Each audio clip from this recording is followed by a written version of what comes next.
तो दोस्तों आज वॉक पर आए हुए हैं। धुंध के अंदर ही पसीना आ चुका है, ठंड के अंदर, और जो धुंध है बहुत ज़्यादा।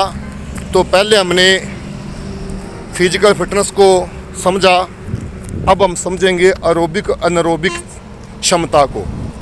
तो कई बार हम लोग समझते हैं, कोई जिम में जाता है, कहीं जाता है, तो उनको बताया था कि आप एरोबिक एक्सरसाइज करो, लेकिन पता किसी को होता है एरोबिक एक्सरसाइज होती क्या है, हम अचंभे में पड़ जाते हैं। तो ये शारीरिक शिक्षा के जो विद्यार्थी हैं उनको भी कई बार चीज़ें समझ नहीं आती, शारीरिक क्षमता क्या है, physical fitness, aerobic anaerobic capacity, और बहुत से ऐसे शब्द होते हैं जो उनको समझ नहीं आते और वो एकदम रट्टा लगा के एग्ज़ाम दे देते हैं। लेकिन जब कुछ समय बाद उनसे पूछा जाता है, जब वो क्लासों को पास कर देते हैं, तो उनके वो समझ में नहीं आती चीज़, उनको याद नहीं होती।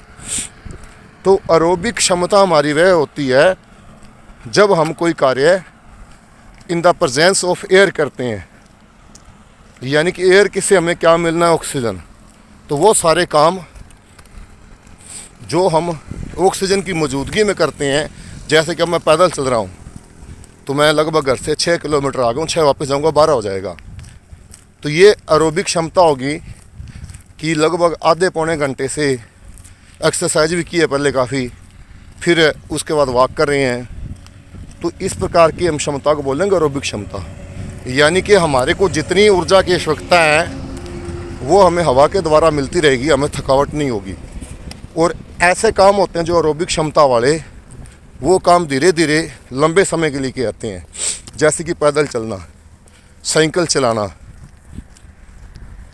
जॉगिंग करना, रस्सी को कूदना। तो ये सारे काम क्या एरोबिक क्षमता वाले कार्य हैं। अब मैं यहाँ से बड़े आराम से सहज आ रहा हूँ, जॉगिंग भी कर लूँगा, लेकिन अगर मुझे यही यहाँ से बोला जाए कि आप 8 से 10 किलोमीटर घर से आ चुके हो पैदल चलते हो, आपको यहाँ से भागकर घर वापस जाना है, तो मेरी मांसपेशियाँ थोड़ी देर में जवाब दे देंगी, क्योंकि वो काम एरोबिक नहीं रहा, एनारोबिक रहा है। तो उसके लिए मुझे जितनी ऊर्जा चाहिए थी वो ऊर्जा मेरे शरीर को हवा से नहीं मिल पाई। तो वो एनारोबिक कार्य है, यानी कि जो हवा की प्रेजेंस अब नहीं रही, जितनी ऑक्सीजन मेरे शरीर को चाहिए थी खपत करने के लिए, वो ऑक्सीजन मेरे को हवा से नहीं मिल पा रही, इसलिए उसको बोलोगे एनारोबिक एक्सरसाइज। तो ऐसे काम होते हैं वो काम होते हैं जो बहुत तेज़ी से छोटे समय के लिए किया जाता है, जैसे कि 100 मीटर की दौड़, 200 की, 400 की दौड़। ये सारी एनारोबिक क्षमता के कार्य होते हैं। ये एकदम शटर रेस को लगाना, जल्दी जल्दी डैश रन करना, आपको बोला जाए कि आपने 30 किलोमीटर ही दौड़ना, ओनली 30 मीटर, 100 मीटर भी नहीं, और उसको बहुत तेज़ी से दौड़ना है, तो वो आपके सारी एनारोबिक क्षमता पर रहेगा। इसमें आपका कार्य करने का समय कम होगा, लेकिन कार्य करने की स्पीड बहुत ज़्यादा होगी। तो उम्मीद है आपको एनारोबिक और एरोबिक दोनों समझ आ गए होंगे। तो ये अच्छा है कि आपको आज चलते चलते खुद मैं आज एरोबिक अभ्यास कर रहा हूँ, तो आपको बता दिया है।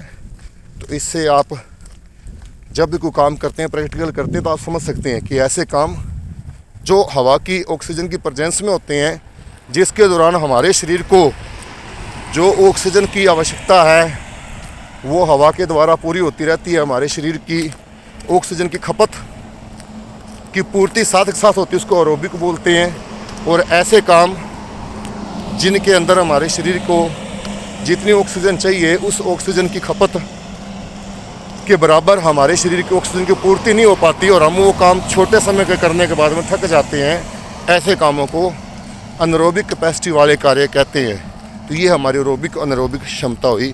Thank you.